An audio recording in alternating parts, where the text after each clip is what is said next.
아멘. 자리에 앉으시겠습니다.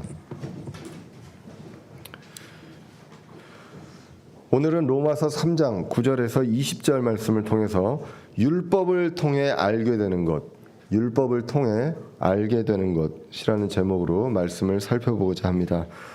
우리가 이제 로마서를 읽어가고 있고 벌써 이제 3장 후반부로 가고 있습니다. 로마서를 다시 한번 이야기하자면 주후 57년경에 사도 바울이 고린도에 있을 때 하나님께서 바울을 사용하셔서 로마의 교회에 이제 편지를 보내주시게 됩니다. 인간적으로 바울의 입장에서는 만나보지 못한 그 로마 교회 성도들에게 이야기를 합니다. 편지를 보내는데 바울은 기뻐한다고 하는데요. 이 기뻐하는 이유가 뭐냐면 그들의 믿음이 온 세상에 전하여졌다. 그리고 이것이 이제 바울의 감사요 기쁨이다라고 이야기합니다.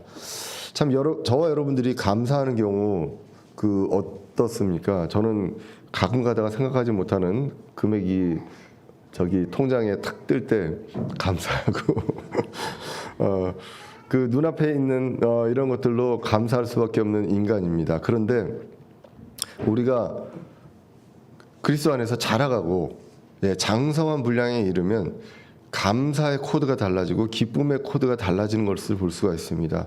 그것이 성경에서 보면 바울이 감사하는 것과 바울이 기뻐하는 것은 우리가 감사하고 우리라고 얘기 안 하겠습니다. 제가 감사하고 제가 기뻐하는 것과는 굉장히 다른 것을 느끼게 됩니다. 그래서 정말 주님 다시 오신 날까지 내가 이렇게까지 성장할 수 있으면 얼마나 좋을까 그런 생각을 하게 됩니다. 그렇게 공사 중인 사람도 분량대로 여기 이 자리에 서서 말씀을 전하고 있습니다. 바울은 이러한 교회를 만나고 싶어 합니다. 그리고 그 만나서 굳게 세우고 그리고 공동의 믿음, 바울의 믿음과 그들의 믿음이 같다는 그 공동의 믿음을 통해서 위로를 받기 원한다라고 1장에서 이야기합니다. 그리고 복음을 선포하고 싶어 합니다. 그래서 누구나 분량대로 복음을 선포할 수 있고 바울도 준비가 되었다라고 1장 15절에서 이야기를 하면서 이 복음은 왜 전하는데 준비가 되었다고 하냐 하면 모든 사람을 어떤 사람은 되고 어떤 사람은 안 되는 것이 아니라 모든 사람을 구원에 이르게 하는 하나님의 권능이다. 이 복음이 권능이다라고 이야기를 하기 때문입니다. 자, 그래서 그렇게 이야기하고 1장 중반부부터 3장 오늘 이제 20절까지 하는 내용은 뭐냐면 죄에 대해서 이야기를 하는데 결국 이 죄에 대해서 무엇을 하냐면 우리가 사람이 구원이 필요한 이유를 이야기하게 됩니다. 구체적으로 더 얘기한다면 복음이 왜 필요하고 그리스도가 왜 필요한지 이 필요성을 이야기하기 전에 이 어떤 서론이 나오게 됩니다. 사실 이제 저희 이제 과학을 하는 사람들도 논문을 많이 씁니다. 논문으로 자기의 연구 결과를 이제 입증이 되는데요. 그때 이제 제일 어려운 부분이 저 개인적으로도 이제 논문을 쓸 때 제일 어려운 부분이 서론입니다. 서론에 왜냐하면 중간에 방법과 결론이 이미 결과가 나와 있거든요. 근데 스토리를 이걸 왜 했는가, 이것이 왜 중요한가, 이 내용을 꼭 서론에 적어야 되거든요. 근데 이 서론에 적으면서 내가 중요하다고 생각하기 때문에라고 하면 설득이 안 되겠죠. 논문이니까 객관적으로 해야 되니까. 그래서 이와 유사한 사례의 과거의 연구 결과 누가 뭘 했고 누가 뭘 했고 누가 뭘 했고 이런 내용들을 씁니다. 그렇게 하고 그러기 때문에 이 연구가 중요하다. 그래서 내가 이거를 할 거다라는 내용들로 서론을 적게 됩니다. 자, 그래서 오늘 본문도 어떻게 보면 여태까지 그리스도가 왜 필요한지 복음이 왜 필요한지에 대해서 이 복음과 그리스도에 대해서 구체적으로 이야기하기보다는 그 앞에 우리의 상태를 통해서 왜 이 구원자가 필요한지 이 내용에 대해서 이야기하는 것을 보게 됩니다. 자, 그러면서 이야기하는 것이 유대인이건 이방인이건 모두 다 구원자가 필요하다. 구원이 필요하다는 것입니다. 유대인이 무슨 프리미엄이 있고 해서 좀 특별 대우를 통해서 프리패스를 갖고 어딜 가는 것이 아니라 똑같이 구원이 필요하고 구원자가 필요하다라는 내용들이 나와 있는 것입니다. 그런데 왜 그러냐? 유대인과 이방인이 죄에 대해서 다를 것이 없다라는 것. 그러니까 이거는 그 당시에는 충격적인 얘기입니다. 유대인들 입장에서는 내가 어떻게 저 산 것들하고 똑같냐라는 이야기를 지금 하나님께서 사도 바울을 통해서 이제 이야기를 하고 있습니다. 그래서 유대인들이 강조하던 것, 나는 할례 받은 자다, 저 할례 받지 못한 자들하고 나하고는 그 상종할 수가 없다. 예, 그리고 우리는 하나님으로부터 율법을 직접 받은 그러한 사람들이다라는 그 특권 의식이 있었습니다. 그렇기 때문에 특별 대우를 받을 것으로 생각하고 이방인들을 멸시했는데, 그런데 하나님의 말씀은 심판은 공정하다. 유대인이건 이방인이건 상관없이 공정하다라고 이야기를 합니다. 육체의 할례가 중요한 것이 아니라 마음의 할례가 중요하다. 이 내용을 이야기를 했었습니다. 그리고 이제 3장으로 넘어왔을 때 그러면 이제 유대인들이 얘기합니다. 유대인들은 그러면 이점이 뭐가 있냐, 나은 게 뭐가 있느냐라는 내용들이 이제 나오게 되죠. 그래서 나은 점이 많은데 그 중에 주된 것은 하나님의 말씀이 그들에게 맡겨졌기 때문이다라고 이야기를 했습니다. 그래서 오라클스라고 이제 쓴다고 이야기를 했죠. 그래서 이 말씀이 맡겨졌음에도 불구하고 유대인들이 지금 하나님을 믿지 않고 그리스도를 어떤 구원자로 메시아로 믿지 않는다면 결국은 이방인들하고 똑같다, 다른 점이 하나도 없다라는 것입니다. 그래서 그럼에도 불구하고 죄와 행위에 대한 심판은 공정하다라는 것입니다. 그러니까 이제 유대인들 입장에서 논쟁이 벌어질 수밖에 없습니다. 그래서 말씀을 받아도 그리고 나은 점이 있어도 그리스도를 믿지 않으면 정죄를 받는다. 이것이 원칙입니다. 성경적인 원칙입니다. 자, 그래서 유대인들을 보고 유대인들 중에 그렇게 할례도 받고 율법도 받고 하나님이 함께 했음에도 불구하고 그리스도를 믿지 않는다면 하나님에 대한 믿음이 무효가 되느냐? 그렇지 않다. 기억하라고 합니다. 3장 4절에서 하나님만 진실하시고 사람들은 다 거짓말쟁이다라고 이야기를 합니다. 자, 그래서 어떠한 위대한 사람도 이 범위에서 벗어날 수 없다는 것입니다. 하나님만 진실하시고 그리고 사람들은 다 거짓말쟁이다라는 것. 거짓말을 밥 먹듯이 해야만 거짓말쟁이가 아니라 거짓말을 어쩔 수 없이 하든 간에 하면 거짓말쟁이라는 것입니다. 하나님의 기준에서. 그렇기 때문에 우리는 모두 다 거짓말쟁이입니다. 여기 서 있는 사람 아무리 유명한 목회자라 할지라도 거짓말쟁이가 된다라는 것이고, 그리고 사람이 변할 수 있는 그런 연약한 존재다라는 것입니다. 그래서 끊임없이 디모데전서 4장에서도 이야기했습니다. 목회자인 디모데에게도 이야기합니다. 너는 선한 사역자가 되라라는 것입니다. 이미 사역자인 사람한테도 선한 사역자가 되라라는 것입니다. 언제든지 이 사람도 실족할 수 있기 때문에 이 부분들에 대해서 목회자들도 늘 기억하고 이제 해야 한다는 것입니다. 주위에서도 보면 처음에 굉장히 존경할 만한 분이었는데 달라지는 분들이 이제 꽤 있거든요. 뭐 누구를 지칭해서 이야기하는 것은 아닙니다. 근데 이제 보통 많은 특징들이 보면은 말씀이 많아지고요. 그리고 말이 길어지더라고요. 그리고 모든 면에서 다 아는 것처럼 이야기를 합니다. 이게 주전공이 있는데 그 외의 것도 다 알고 이제 이야기도 해주시고, 그리고 또 특징이 뭐가 있냐면 말씀을 들으려고 해야 되는데 하려고 많이 합니다. 말씀을. 예. 그런데 그렇구나, 이게 사람들이 변하는구나라고 하면서 또 저의 모습을 보면 또 제가 또 그렇게 말을 많이 하고 있는 그 모습들을 보게 됩니다. 그래서 정말로 그 여러분들이 조심해야 될 것은 목회자를 떠받들지 말라라는 것입니다. 목회자의 말이 무슨 진리인 양, 그리고 목회자는 모든 분야에서 다 전문가인 것처럼 생각하지 말아달라는 것이고요. 당부드리고, 지금까지 정말 여러분들한테 감사했던 거는 저를 그렇게 대해주시지 않아서 너무 이제 감사했다라는 것들을 다시 한번 이제 이야기를 합니다. 목회자는 끊임없이 나도 거짓말쟁이다라는 내용에 대해서 분명하게 이제 기억을 해야 할 것입니다.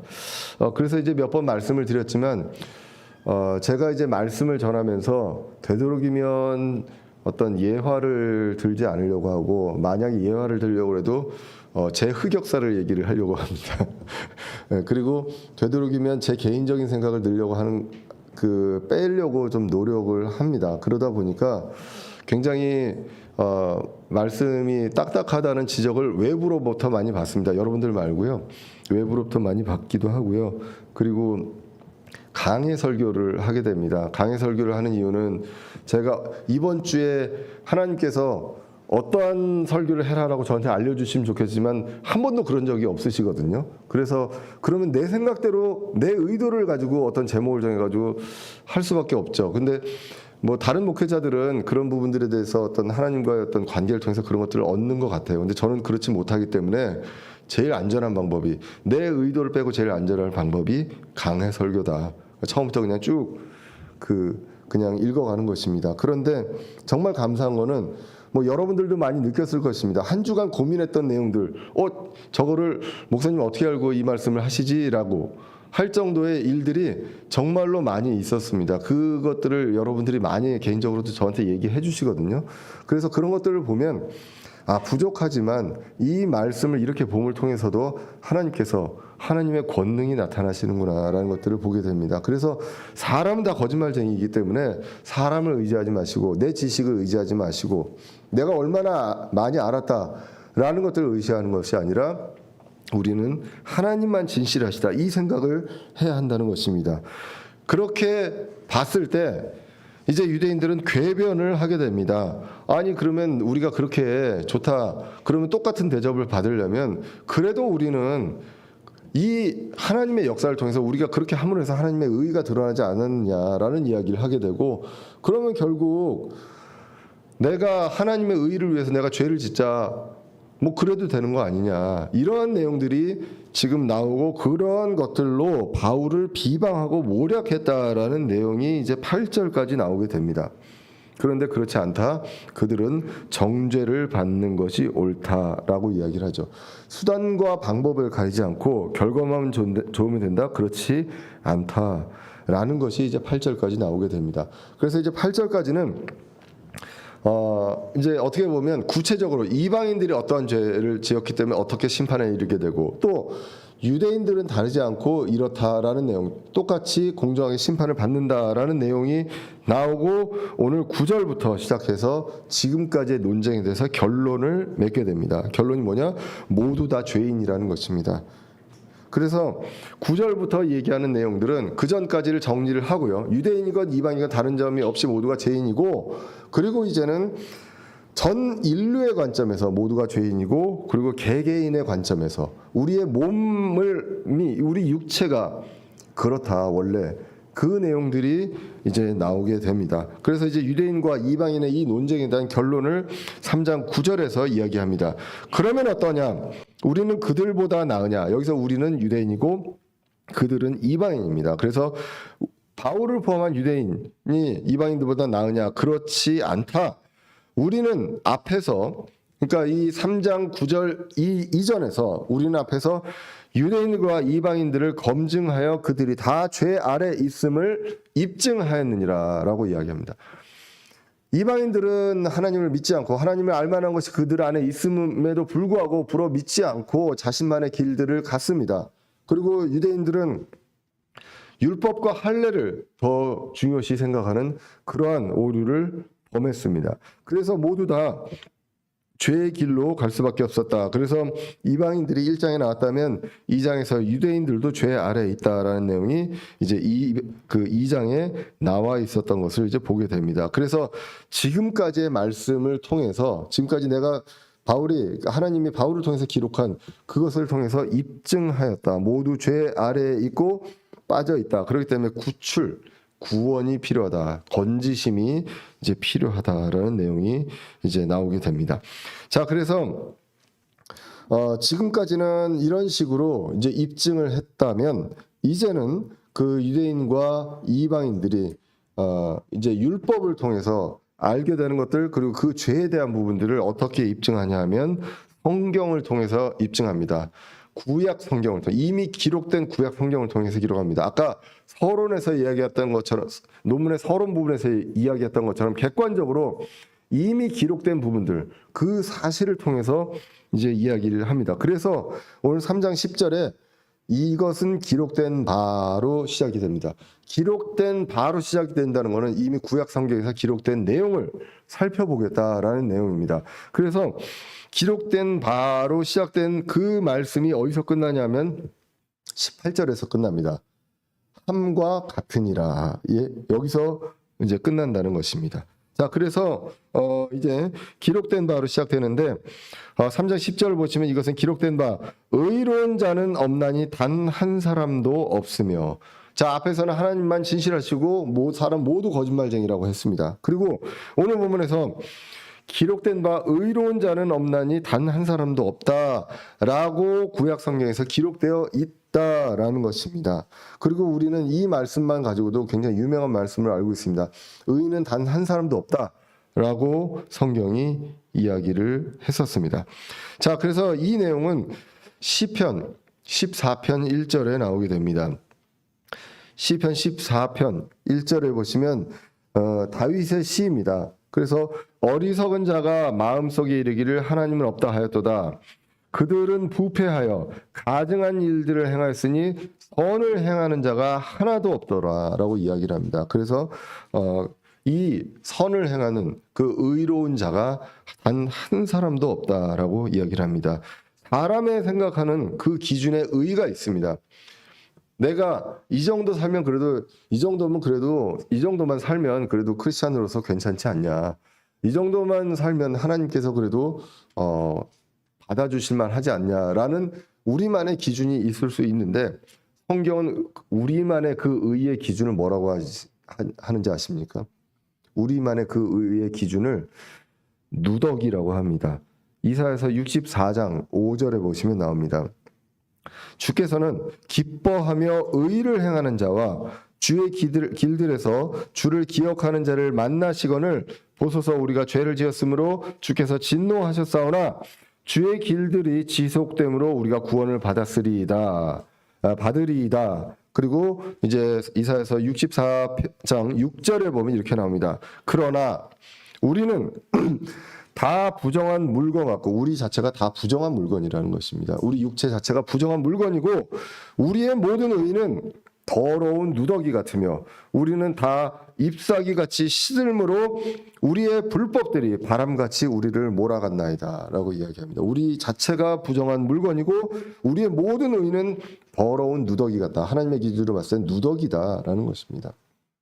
그래서 우리의 누구의 기준으로 이 정도면 괜찮다라고 얘기할 수 있는 그러한 사람은 아무도 없다. 그러면 우리가 늘 얘기합니다. 역사적으로 위인들이 있습니다. 위인전을 보면 다 존경스럽습니다. 태어나기 전에 일단 꿈을 꾸고요. 부모님들이. 그리고 별도 왔다 갑니다. 그리고 어렸을 때부터 아주 훌륭하게 자라고 호랑이 한 마리 정도는 잡아야 됩니다. 그런 일들이 있는데 설사 그렇다 하더라도 하나님의 기준으로는 누더기다라는 것.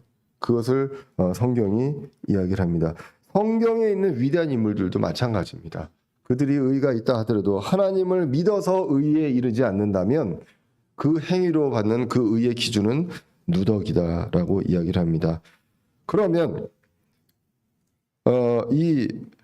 그런 기준으로 봤을 때 의인은 하나도 없을 수밖에 없습니다. 자, 그리고 이제 11절로 이어집니다. 그래서 이제 11절에는 깨닫는 자도 없고 하나님을 찾는 자도 없으며라고 이야기합니다. 여기서 얘기하는 건 스스로 득도하는 걸 얘기합니다. 스스로 내가 막 깨닫다 보면 하나님을 아느냐, 그것이 아니다. 득도로 하나님을 알 수 없다라는 것이고요. 사실은 우리가 이 자연을 보고 이 창조자가 있구나라고 찾고 구해야 알 수가 있는 그러한 분입니다. 그런데 하나님을 찾는 자도 없다라고 이야기합니다. 깨닫는 자도 없고 하나님을 찾는 자도 없다라고 이야기합니다. 그럼 우리는 어떻게 구원을 받았습니까? 하나님을 찾아서 구원받고 이 자리에 왔느냐? 우리가 처음에 그런 줄 알고 왔다가도 처음에 여러분들이 이 교회를 여러분들을 발로 찾아서 왔는 줄 알다가도 우리가 구원을 받고 말씀을 배우고 성장하면 하나님께서 우리를 먼저 찾아오셨구나라는 것들을 이제 느끼게 됩니다. 시편 139편 16절에 보시면 주의 눈이 아직 불완전한 나의 실체를 보셨으며 계속해서 형성된 나의 모든 지체들이 주의 책에 기록되되 그것들 중에 아직 하나도 존재하지 않았을 때에 기록되었나이다. 그리고 요한복음 3장 16절에 하나님께서 세상을 이처럼 사랑하사 자신의 독생자를 주셨으니 이것은 누구든지 그를 믿는 자는 멸망하지 않고 영존하는 생명을 얻게 하려 하심이라 라고 이야기하고요. 로마서 5장 6절에 우리가 아직 힘이 없을 때, 우리가 죄인일 때, 아직 죄인 되었을 때 그리스도께서 정하신 때가 되어 경건치 아니한 자들을 위해 죽으셨느니라. 이미 그 전에 그리스도가 이것들을 알고 우리를 위해, 저와 여러분들을 위해, 나를 위해 죽으셨습니다. 심지어는 요한계시록 3장 20절에 뭐라고 말씀하십니까? 예수님께서 문에 서서 두드리고 계신다. 그래서 우리가 열면 이제 들어오신다라고 이야기를 하고 있습니다. 자, 그래서 이렇게 되는데 스스로 깨닫는 자도 없고 그리고 하나님을 찾는 자들도 없습니다. 그래서 나오는 결과가 12절 이하에서 나오게 됩니다. 그렇게 되면 그들이 다 길에서 벗어나 함께 무익하게 되고 선을 행하는 자가 없나니 단 한 사람도 없도다. 이게 이제 아까 시편에 나와 있던 구절에 이어져서 나오는 구절로 이제 보시면 되겠습니다. 그래서 그렇게 되면 특징이 다 길을 벗어납니다. 원래 길이 있는데 그 길을 벗어나서 무익하게 되고 선을 행하는 자가 단 한 사람도 없게 된다. 이 내용도 이제 구약에서 보시면 이사야서 53장 6절에 나옵니다. 이렇게 지금 나오는 기록된 바라는 것들은 대부분 여러분들이 관주 성경을 찾아보셔도 되고 관주에서 보면 구약 성경에 나와 있습니다. 특별히 이제 이 구절은 이사야서 53장 6절에 보시면 우리는 다 양 같아서 길을 잃고 각자 자기 길로 갔거늘 주께서는 우리 모두의 불법을 그들에게 담당시키셨도다라고 나오게 됩니다. 그래서 우리는 다 양 같아서 인도해 준 자가 없으면 다 길을 가게 됩니다. 길을 잃고 각자의 길로 가게 됩니다. 근데 주께서는 우리 모두의 불법을 그에게, 예수 그리스도에게 담당시키셨도다라고 이제 나오게 됩니다. 그래서 지금까지는 보면 의로운 자가 이 세상에 누가 있다고요? 단 한 사람도 없다. 포괄적으로 인류 전체에 대해서 역사적으로 인류 역사 전체를 통해서 예수 그리스도, 인간으로 오신 예수 그리스도 빼고 아무도 의로운 자가 없다라고 이야기를 하고 있습니다. 그리고 이제 13절 이하에서는 이제 각 사람의 몸에 대해서 얘기합니다. 우리는 부정한 물건이라고 하는 그 몸에 대해서 이제 13절 이하에서부터 각각의 우리의 사람들이 어떠한 상태인가, 이것에 대해서 이야기를 하고 있습니다. 몸의 기관을 이야기하는데 13절에 보시면 그들의 목구멍은 열린 돌무덤이라 그들이 자기 혀로 속임수를 쓰나니 그들의 입술 밑에는 독사의 독이 있고 라고 이야기합니다. 자, 그래서 목구멍은 열린 돌무덤이고 이렇게 나옵니다. 그러니까 이미 이 입과 여기서부터 시작을 합니다. 그 얘기는 뭐냐면 가장 우리가 실족하고 가장 죄를 많이 짓고 가장 사람들에게 상처를 줄 수 있는 그러한 것이 바로 입이다라는 것입니다. 대부분의 싸움들이, 다툼이 결국은 말로 시작이 되죠. 특별히 어떤 사춘기의 그 청소년들은 부딪히면 이제 그거 가지고 시비가 되기는 하지만, 몸이 부딪히면 하긴 하지만 대부분의 인생에서는 말을 통해서 이런 것들이 이루어지는 것을 보게 됩니다. 근데 이것을 굉장히 강하게 얘기하면서 열린 돌무덤이다. 목구멍 자체가, 목구멍이 열려 있는데, 뚫려 있는데 열린 돌무덤이다라고 이야기합니다. 시체를 넣는 무덤의 입구입니다. 시편 5편 9절에 보시면 그들의 입에는 이라고 하면서, 이 그들은 그 앞에 보면 원수입니다. 그래서 그들의 입에는 신실함이 없사오니 그들의 속은 심히 사악하고 그들의 목구멍은 열린 돌무덤이요 그들은 혀로 아첨하나이다 라고 나옵니다. 자, 그래서 열린 돌무덤이고 혀로 거짓말을 하고, 그리고 오늘 보면 13절에 보시면 입술 밑에 독이 있다고 합니다. 독사의 독이 있다고 이야기를 합니다. 그만큼 이 독처럼 사람들을 죽일 수 있는 그러한 그러한 것들이 우리 입을 통해서 나온다라고 성경이 이야기를 합니다. 이 입술에 이런 독사의 독이 있다. 이 내용은 이제 시편 140편 3절에 나옵니다.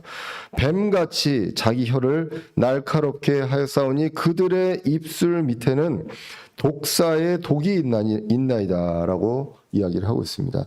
그래서 말로 사람을 죽일 수 있습니다. 사람들은 기본적으로 약자에게 정말 가혹할 만큼 비난과 독설을 합니다. 그리고 강자에게는 아첨을 합니다. 이 자체가 거짓입니다. 그렇기 때문에 사람들은 다 거짓말장이다라고 이야기를 하고 있습니다. 신체 중에서 가장 먼저 입을 언급하는 것, 우리는 이 부분에 대해서 기억을 할 필요가 있습니다.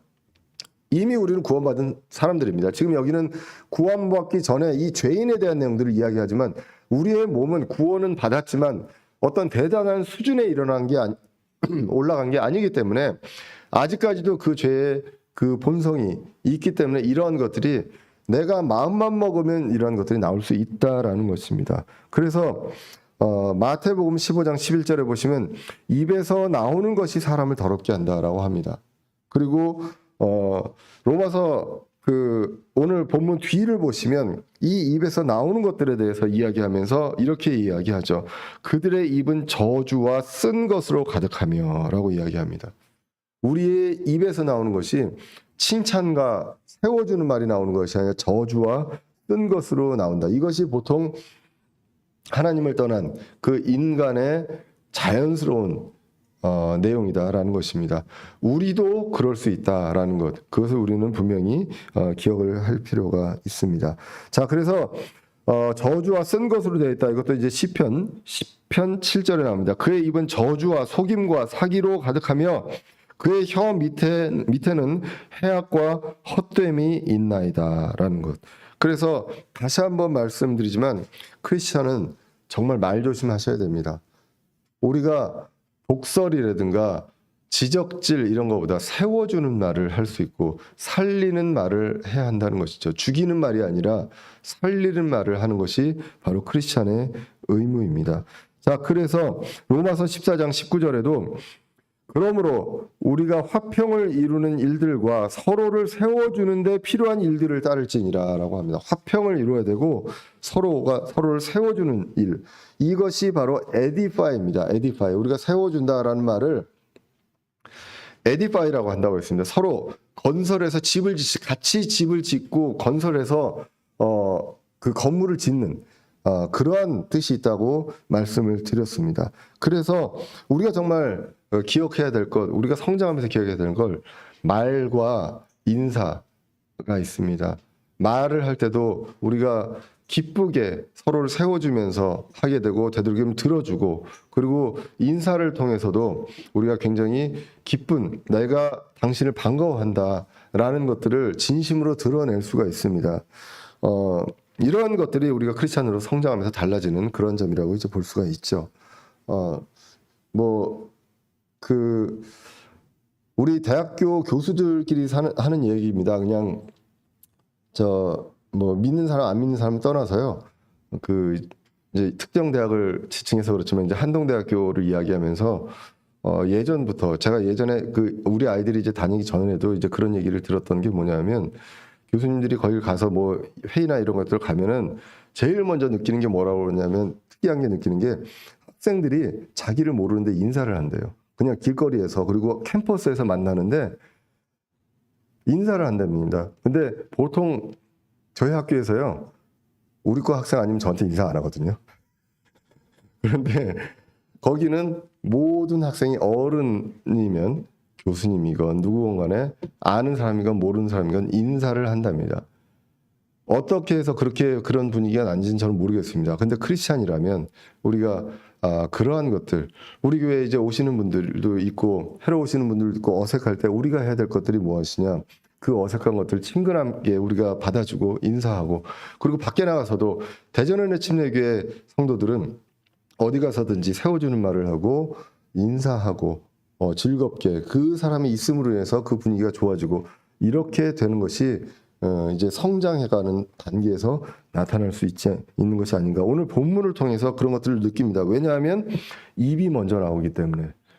우리의 그 부정한 몸이 부정한 물건인데 그 중에 입을 먼저 언급을 합니다. 그 다음에 이제 오늘 이제 나오는 것이 발로 갑니다. 그래서 15절에 보시면 그들의 발은 피를 흘리는 데 빠름으로 라고 나옵니다. 왜냐하면 이제 발은 어디든지 갑니다. 우리가 이제 우리의 몸이 갈 수 있는 그 이동 수단이 발인데 이제 그 길로 이제 피를 흘리는데 빠르다라고 나오는데 이것이 이제 잠언 1장 15절 16절에 나옵니다. 잠언 1장 15절을 보시면 내 아들아 너는 그들과 함께 그 길로 다니지 말라. 내 발을 금하여 그들의 행로에서 떠나지 말라. 아들한테 이야기하는데 그들은 누구냐면 아들을 꿰어내는 죄인들입니다. 여기 앞 구절에 보시면 그렇게 나오는데요. 그래서 16절에 그들의 발은 악을 향해 달려가며 피를 흘리려고 서두르니라 라고 나옵니다. 길이 아닌 곳으로 가면 그 길이 아니죠. 그렇기 때문에 발로 밟고 가면 제대로 된 길이 아니기 때문에 피가 날 수밖에 없습니다. 자, 그러한 내용들로 통해서 파멸의 길로 간다고 이제 부연 설명이 16절, 17절에 이어집니다. 그래서 16절에 보시면 파멸과 고통이 그들의 길에 있어 그들의 화평의 길을 알지 못하였고 라고 나오게 됩니다. 그래서 그 길로 발이 그 길로 가는데 그 길은 파멸과 고통의 길이고 화평이 없는 그 길로 간다고 나옵니다. 이것이 이제 이사야서 59장 7절에 나오게 됩니다. 그들의 발은 악을 향해 달려가며 그들은 무제한 피를 흘리는데 빠르고 그들의 생각은 불법의 생각이라 황폐와 파멸이 그들의 행로들에 있으며 그들이 화평의 길을 알지 못하고 그들이 가는 곳에는 판단의 공의가 없도다라고 말씀을 하고 있고요.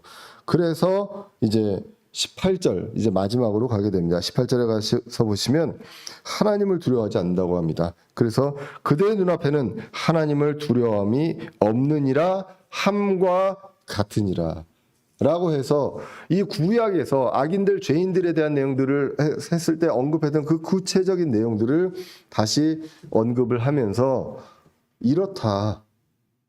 각각의 사람들이 이렇다. 전 인류의 사람들이 이렇게 되기 때문에 의인은 한 사람도 없다. 그 당시에는 나와 상대하는 원수와 죄인들을 이야기했지만 이 모두가 다 죄인이기 때문에 이러한 특성들이 있다라고 이야기를 하고 있습니다. 그래서 오늘 3장 18절 하나님을 두려움이 없다라는 내용이 시편 36편 1절에 기록이 됩니다. 이것도 이제 다윗의 시인데요.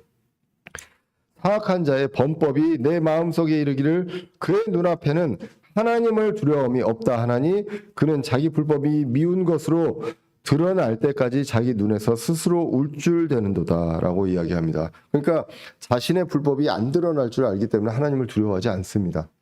그런데 우리는 하나님이 보시고 있다는 것을 알기 때문에 우리는 하나님을 두려워해야 하는데 사람들은 그 죄인들은 하나님을 믿지 않고 떠난 사람들은 이제 그렇다라는 내용입니다. 그래서 오늘 10절, 18절 어려운 내용은 아닙니다. 다 구체적인 내용인데 이 내용을 그냥 바울이 혼자의 생각으로 이야기한 것이 아니라 하나님의 말씀, 구약에 기록된 하나님의 말씀을 통해서 입증하는 그 과정을 3장 10절에서 18절까지 이제 기록을 하고 이제 다시 결론을 맺습니다.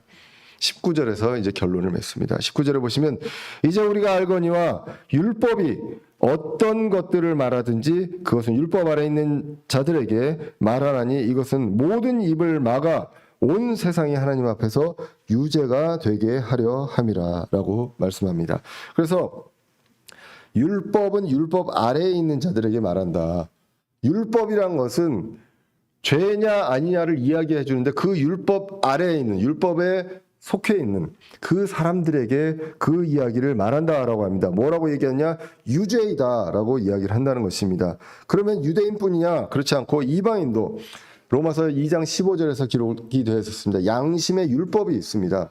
그렇기 때문에 그 안에서 있음으로 인해서 결국은 그 지배를 받기 때문에 내가 유죄인지 무엇이 죄인지 알 수가 있다는 것입니다. 그래서 이제 20절로 넘어가서 보시면 1장부터 나오는 결론입니다. 율법을 통해 알게 되는 것이 무엇이냐. 오늘 제목 율법을 통해 알게 되는 것이 무엇이냐라는 것입니다. 3장 20절에 보시면 그러므로 라고 하면서 율법의 행위로는 어떤 육체도 그분의 눈앞에서 의롭게 될 수 없나니 율법으로는 죄를 알게 되느니라. 율법을 통해서는요 이 세상에 단 한 사람도 의롭게 될 사람이 없다. 이거를 여태까지 입증했다는 것입니다. 어느 누구도 이 기준으로 그것을 충족할 사람이 없다. 그러면 율법은 왜 있느냐라는 것이죠. 그 기준을 통해서 이 율법을 어기면 이게 죄다라는 것을 알 수가 있습니다. 그렇기 때문에 율법을 통해 죄를 알게 되는 것입니다. 인류의 역사를 통해서 어느 누구도 율법에서 정한 의를 위한 행위, 그것을 충족한 사람은 단 한 사람도 없었습니다. 율법은 기준입니다. 기준이기 때문에 그 기준이 있어야 위반 여부가 결정이 되는 것입니다. 그래서 성경은 이 율법을 뭐라고 그러냐면 훈육교사 또는 감독교사라고 합니다. 이거를 영어로는 스쿨 마스터라고 합니다. 스쿨 티처가 아니라요. 스쿨 마스터입니다. 마스터. 그래서 뭔가 감독을 하고 훈육을 하는 그러한 사람들입니다. 갈라디아서 3장 24절에 이렇게 기록되어 있습니다. 그런즉 율법은 우리를 그리스도께로 인도하는 훈육 선생이었으니 이것은 우리가 믿음으로 의롭게 되게 하려 함이라. 그러나 믿음이 온 뒤에 우리가 더 이상 훈육 선생 아래 있지 아니하도다. 그리스도가 오고 나서 믿음이 온 뒤에 이제는 그리스도의 믿음이 우리 안에 들어오고 그러고 나면 이제 훈육 선생 아래에 있지 않다라고 이야기를 합니다. 그래서 복음을 전하기 위해서 이 과정이 반드시 필요합니다. 이 세상의 모든 인간이 당신과 내가 모두 다 죄인이다. 당신만 죄인이고 나는 죄인이 아니다가 아니라 모두가 다 죄인이고 이 기준으로 통해서 인류의 역사상 그 어느 누구도 의인이 될 수 없다라는 것을 이야기해야 합니다. 그렇기 때문에 그렇게 되면 우리는 죄에 빠져서 그 자신만의 길을 가고 결국은 파멸의 길로 갈 수밖에 없다. 그러면 그 길에서 이제 어떻게 해야 되느냐라는 내용들을 이제 그 다음에 이야기해 줄 수가 있겠죠. 자, 그래서 사람들이 알아야 될 것, 저와 여러분들이 알아야 될 것은 이미 엎질러진 물이다라는 것입니다. 10살 때 알았건, 12살 때 알았건, 30살에 알았건 그 전의 일들은 이미 엎질러진 물입니다. 그것을 깨달아도 이미 늦었습니다. 돌이킬 수 없고 죄는 이미 저질러졌다라는 것입니다. 그러므로 이제 그리스도의 복음이 필요하다는 것입니다. 오늘 본문에 대해서 쭉 이야기하는 것들이 이제 갈라디아에서도 많이 나옵니다. 그런데 오늘 3장까지에서 나오는 부분들과 갈라디아서의 차이가 있다면 갈라디아서는 그리스도를 이야기합니다. 그러니까 지금까지 어떤 논쟁, 유대인들이 그런 논쟁을 하고 무슨 논쟁을 하고 했을 때 이 논쟁을 하는 이유가 뭐냐면 결국은 복음이 없었거든요. 그리스도가 없었습니다. 이 해결책이 없이 죄의 문제에 대해서만 얘기할 때는 자꾸 논쟁이 있고 왜 내가 특별 대우를 못 받느냐 이런 얘기를 하고 그 공정하지 못하다. 하나님은 불법이냐라고 이야기를 하는데 그런데 여기에서 이제 필요성이 나오는 것이죠. 그리스도의 복음이 필요하다는 것입니다. 이것은 원인을 해결하는 문제가 아닙니다. 죄의 원인을 내가 해서 하는 것이 아니라 그 결과가 지금 이렇게 있는데 이것들을 이제 어떻게 없애주실 것이냐라는 것입니다. 그 부분에 있어서 그리스도의 복음이 필요합니다. 지금까지는 이제 죄들에 대해서 이제 나왔는데 이러한 것들을 이제 이야기를 하고 있습니다. 그래서 갈라디아서 2장 16절을 보시면 오늘 본문하고 굉장히 비슷합니다. 사람이 율법의 행위로 의롭게 되지 아니하고 여기까지는 똑같죠. 그런데 오직 예수 그리스도의 믿음으로 되는 줄 알므로 이게 다릅니다. 그래서 우리도 예수 그리스도를 믿었나니 이것은 우리가 율법의 행위가 아니라 그리스도의 믿음입니다. 그리스도를 믿는 믿음이 아니라 그리스도의 믿음으로 의롭게 되고자 함이라. 율법의 행위로는 어떤 육체도 의롭게 될 수 없느니라. 이 부분이 갈라디아서에 더 들어가 있는 것입니다. 오늘 로마서 3장 20절에 비해서. 그래서 지금까지의 내용들을 가지고 이제는 우리가 복음을 전합니다. 그 전에도 죄인임을 이제 이야기를 해야 되고 성경적인 근거로 이야기를 해야 됩니다. 성경적인 기준으로. 이런 사람들의 경험 뭐 이런 부분들도 불필요한 것은 아니지만 객관적으로 성경을 기준으로 이 내용을 이야기하고 율법으로 죄인임을 알고 그리고 복음이 필요함을 알게 됩니다. 심판에 대한 부분들도 있지만 해결책에 대한 부분들을 이야기하게 됩니다. 그리고 또 우리가 구원을 받아도 지금의 몸은 오늘 본문에서 나온 것처럼 언제든지 그런 본성이 있습니다. 그 부정한 물건이기 때문에 그래서 우리가 성장을 해야 합니다. 우리의 입에서 나오는 것들, 이것들을 굉장히 조심해야 한다는 것을 우리가 교훈적으로 알 수가 있습니다. 그래서 우리는 누구나 다 그리스도의 장성한 분량까지 성장하는 것, 이것이 필요하다. 그것이 주님 다시 오시는 날까지 우리가 이제 해야 될 그러한 임무 중에 하나입니다. 그래서 우리에게 필요한 것이 무엇인지 알고요. 그리고 전도의 대상이 있을 때 이 전도의 대상이 지금 필요한 것이 무엇인지 잘 알고 그 부분들을 가지고 바른 복음을 전하고 또 우리의 모습을 통해서 그리스도의 향기가 나타날 수 있기를 기원합니다. 이것들이 주님 이제 얼마 안 있으면 다시 오실 것이라고 믿는데 그 소망을 갖고 우리가 이 짧은 세상, 험한 세상을 살아갈 때 우리가 이러한 것들을 하기 위해서 주님의 소명을 가지고 살아갈 수 있는 그런 저와 여러분들 되시기를 간절히 기원합니다.